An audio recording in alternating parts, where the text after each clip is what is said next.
All right. This is where I'm at today. I met with a manager, an acting manager, and it's exciting. And I came to this park to calm my nervous system, even in the presence of excitement. And I enjoy the fireworks. And I don't know.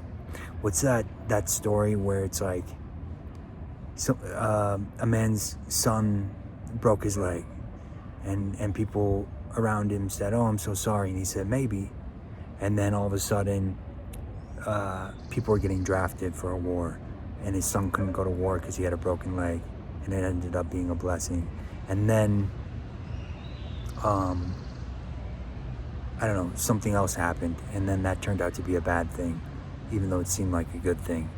And then the good thing turned out to be a bad thing. Okay, I need to figure out what that story is. Anyway, my point is, I met with the manager today. Great.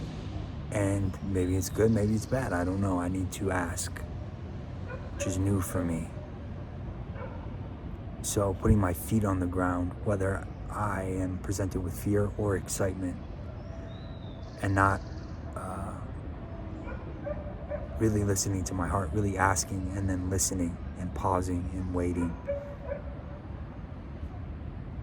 until something feels, okay, all right. And then I can go all or nothing. I used to not do that. I used to just go all or nothing on what I decided.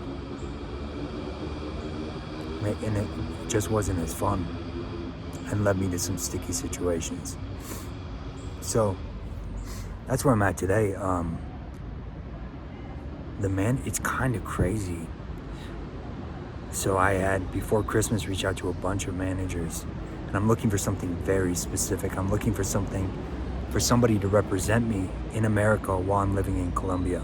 It just doesn't make sense to me for the price of a red-eye flight for me to fly to a callback in Los Angeles is a lot less than paying rent in Los Angeles. And with that said, most managers aren't willing to represent me in Colombia while I'm living in Colombia and submit me for work in the United States. I don't understand why. Well, I do understand why, because that was the old system. The old system's dead. It just doesn't work that way. Also, wouldn't you want your clients to be living life and carving their own path? So you don't just have like another actor who's working a restaurant job, who's hoping, wishing, and praying, submitting them to co-star roles and hoping that they can climb the ladder, be one in a million to do that. So anyway, this manager is very forward thinking, and so it's exciting. And with that said, I have to pause and I have to ask my heart, ask God, and listen to my heart for answers. Is it aligned to move forward with this person? Also, it's not all or nothing. It's a conversation. See if, he actually presented a trial period, which is great.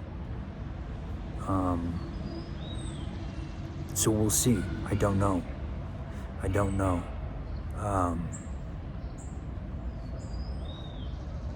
Also, I submitted to all of these.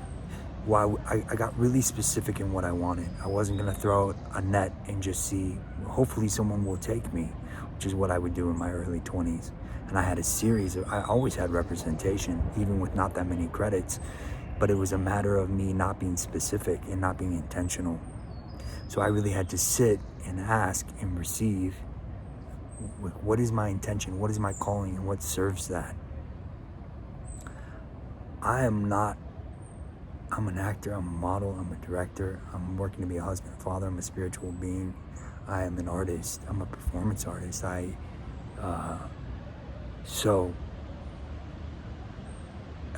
looking for something very specific, and that's why I'm looking for a manager, and I'm looking for a manager with a small amount of clients. I don't want somebody that has 200 clients,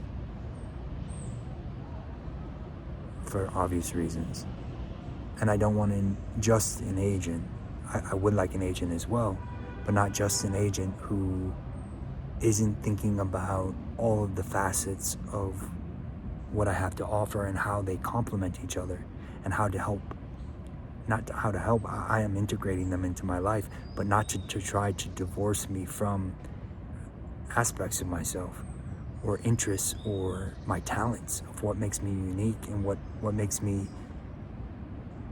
my own unique genius and what makes me the best actor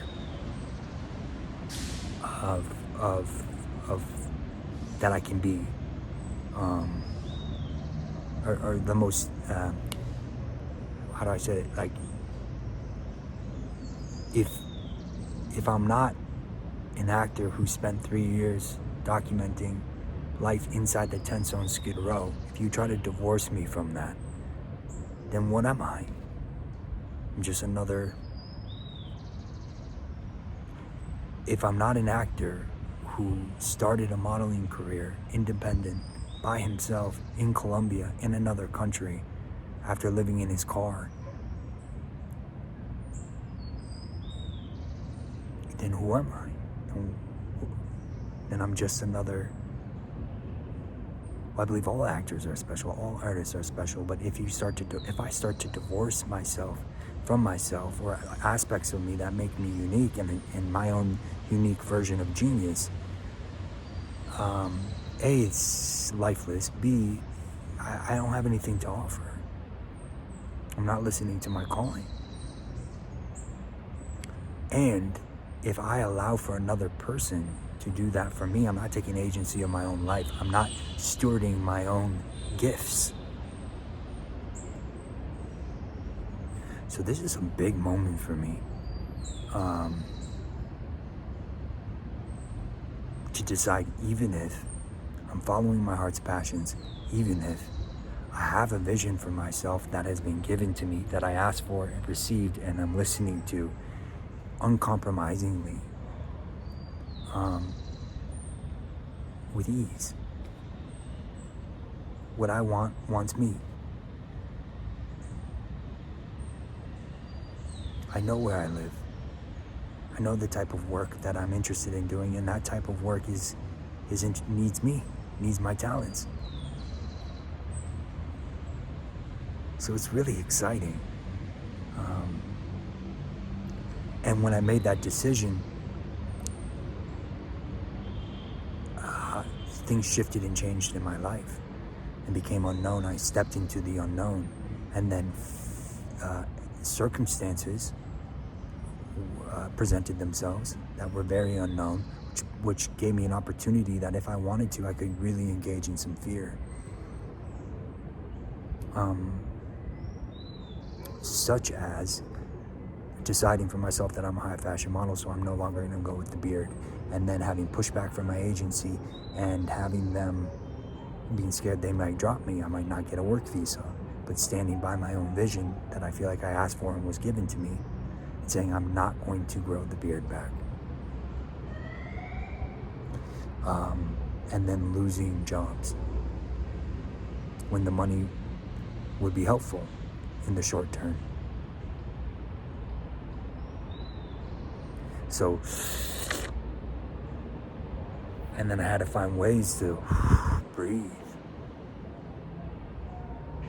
give into faith, and give into again, ask and receive, and then take action and realize I have a choice and that this is being given to me.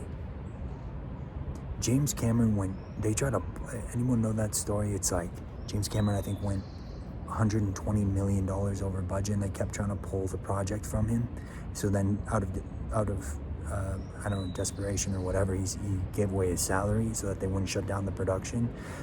And Kate Winslet wasn't even a well-known actress at that time, and anyway, and it was deemed to be a failure, and I just can't imagine that pressure, right? But I have aspirations that big. Not even aspirations. It seems like that's far away, or that's like a dream that well, maybe if I'm lucky, it's a pull, it's a calling that are that big. It's a lot of weight to carry. A lot of pressure, and being alone. I don't know how he did that. With everybody trying to stop him, stop his production, and slow him down. And then have to show up and talk to actors and make decision, like a million decisions throughout a day of making a film. Big budget, high risk. And he persevered through that. He was ready. So I'm realized during this time, all of these pausing, calming my nervous system, asking, receiving, and acting, following my pull, is preparing me for my heart's calling, which is big, real fucking big.